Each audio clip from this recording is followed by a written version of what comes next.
Hi, welcome back to my channel. మీరందరూ నా video చూస్తూ ఒక లైక్ చేయండి. బాగా అది చేస్తుంది చాలే అనుకుంటారా? లేదు, అప్పుడప్పుడు అలా అనమాట. మీ అందరినీ కొంచెం నవ్వించడానికి ఇది చేస్తే నవ్వుతారా అని అనుకుంటున్నారు. ఏదో ఊరికి అలా ట్రై చేశాను, ఏమనుకోకండి. నా వీడియో అయితే ఖచ్చితంగా ఒక లైక్ చేయండి, ప్లీజ్ లైక్ చేయండి. నేను ప్లీజ్ అని అనుకుంటున్నా, లైక్ చేయండి, షేర్ చేయండి.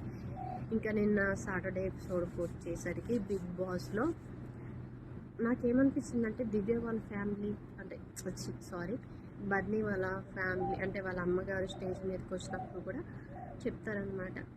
ఇంకా మాట్లాడతారు. అదే నాగబాబు గారు వస్తారు.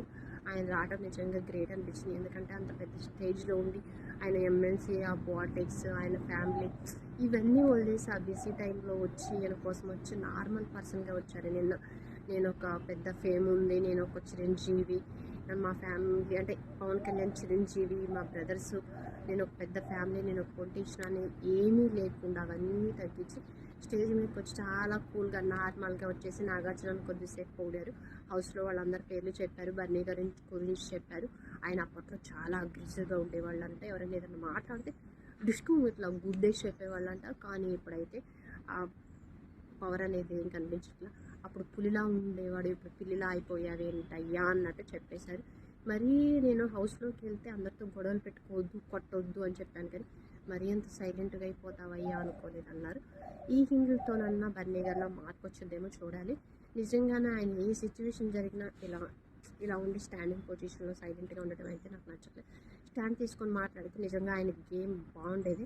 ఇప్పుడు కొన్ని సిచ్యువేషన్లో ఆయన ఎలిమినేట్ అయిపోయే సిచ్యువేషన్ దాకా వచ్చింది. అసలు ఆ సిచ్యువేషన్ అయితే రాకుండా ఉండేది. అదే కాకుండా దివ్య వచ్చాక కొంచెం గేమ్ ఆయన మారిపోయింది. ఏమో టాప్ 1లో పెట్టేసరికి నేను టాప్ 1లో ఉన్నలే ఆరామ్సే అన్నట్టు రెస్ట్ తీసుకొని ఉన్నారు. రెస్ట్ తీసుకునేసరికి ప్రజలు కూడా రెస్ట్ ఇద్దాంలే అనే వేరేనే ఆలోచించినట్టున్నారు.